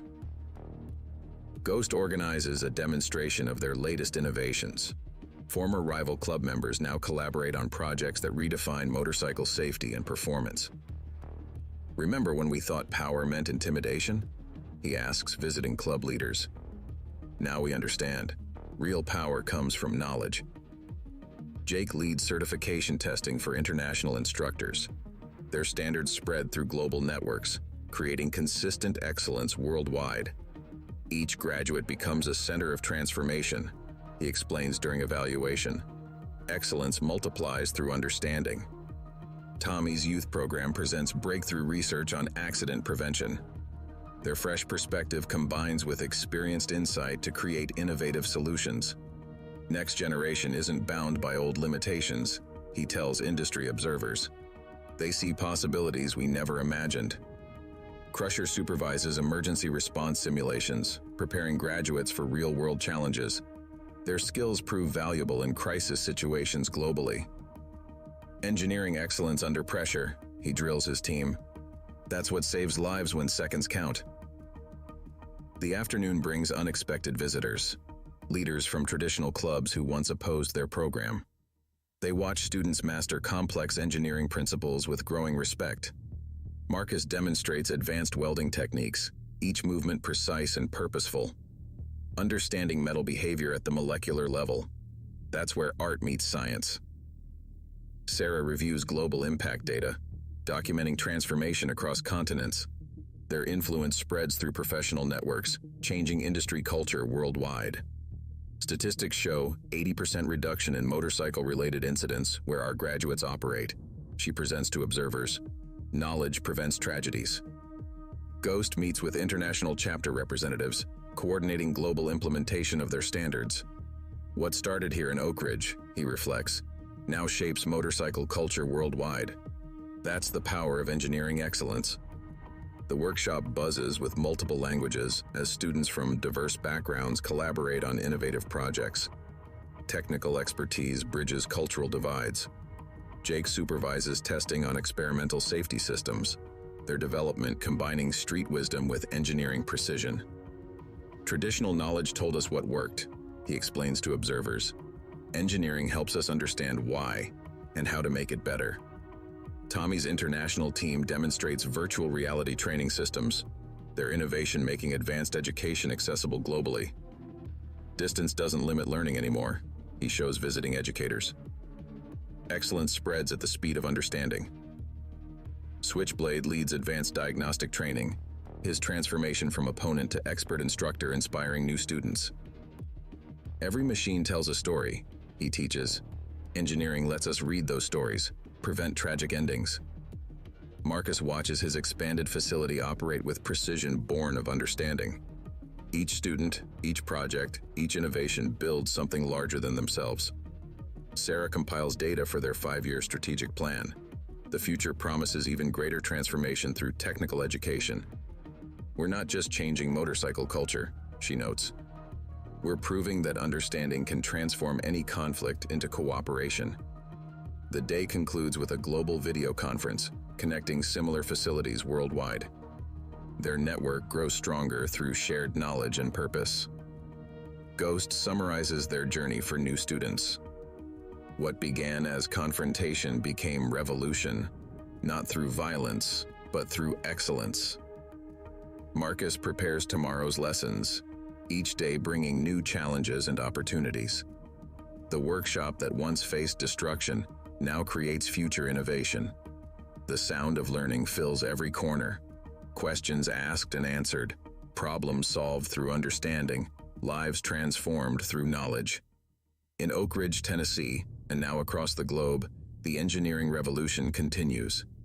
Each graduate carries their message: excellence through understanding, strength through knowledge, transformation through expertise. 18 months after that first confrontation, Marcus stands in his workshop's observation deck, surveying the sprawling educational complex that evolved from one act of resistance. Below, students from around the world master the principles that transform lives through engineering excellence. Final numbers are in, Sarah announces, joining him with comprehensive data. 10,000 graduates worldwide, 98% employment rate, 0 fatalities from mechanical failure among certified bikes. Ghost arrives for the day's historic ceremony, his presence marking how far they've come. Last holdout chapters signed the agreement this morning.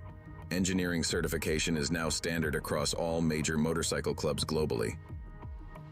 Jake leads early morning diagnostics training, his teaching style refined by months of experience.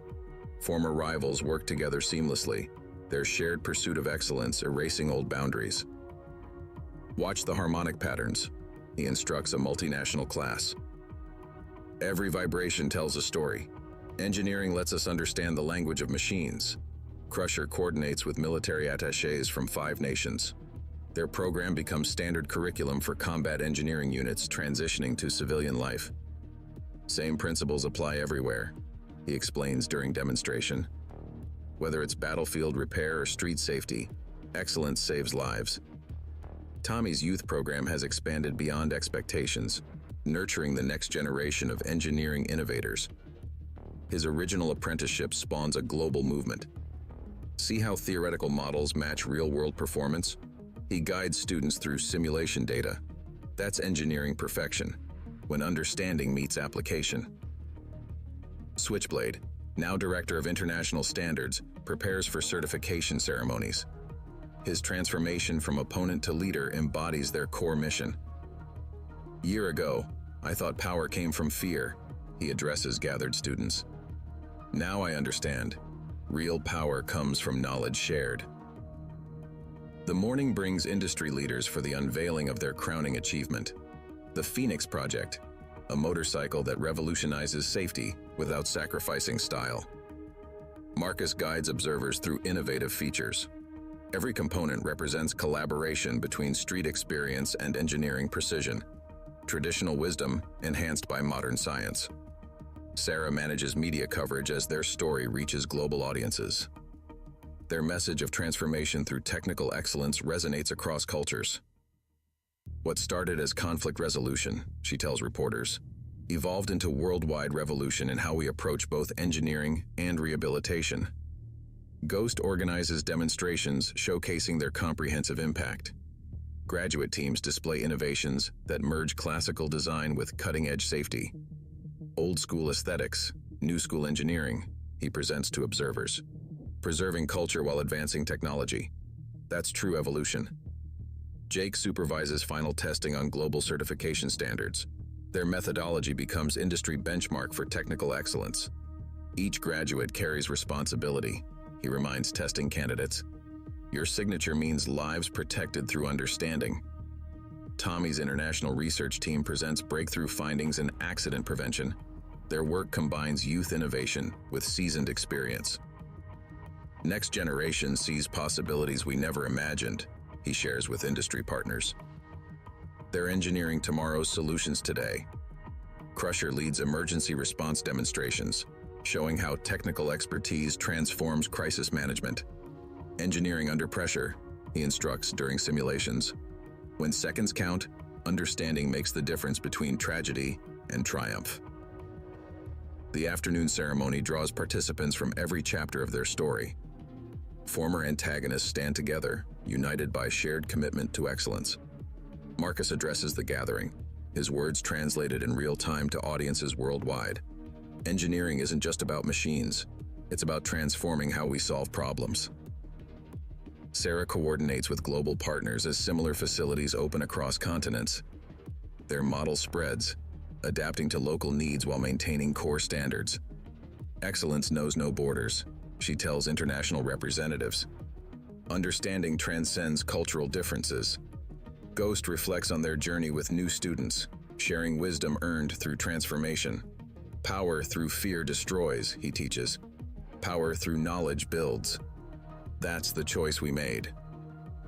The workshop operates at peak efficiency, every station demonstrating precision born from practice.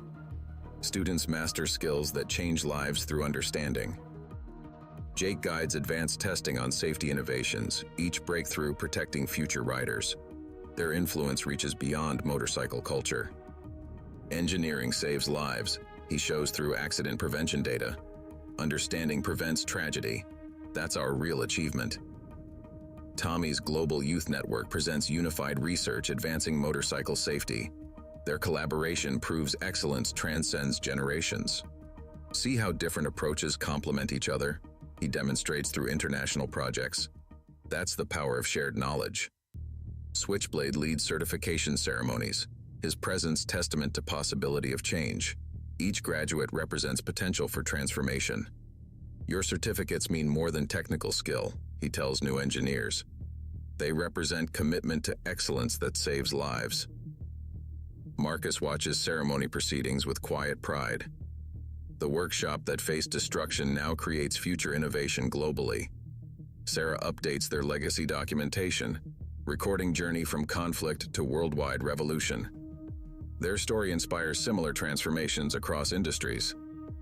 Final metrics exceed all projections, she notes in official records. But numbers can't measure human impact of lives transformed. The day concludes with worldwide broadcast connecting partner facilities. Their network spans continents, united by shared commitment to excellence. Ghost summarizes their achievement for historical record. We didn't just change motorcycle culture. We proved understanding can transform any conflict into cooperation. Marcus prepares for tomorrow's challenges, knowing their work continues evolving. The workshop hums with purpose, each station advancing their mission. The sound of learning fills every space, questions asked and answered, problems solved through understanding, lives transformed through knowledge. In Oakridge, Tennessee, what began as confrontation becomes worldwide revolution in technical education and cultural transformation. Their message spreads. Excellence through understanding, strength through knowledge, transformation through expertise. The engineering revolution continues. One student, one innovation, one life at a time. Their legacy proves that true power comes not from intimidation, but from mastery freely shared. Tomorrow brings new challenges, new opportunities for growth. But their foundation remains solid, built on understanding that transcends boundaries, changes lives, and transforms conflict into cooperation through the universal language of engineering excellence. Up next, you've got two more standout stories right on your screen. If this one hit the mark, you won't want to pass these up. Just click and check them out.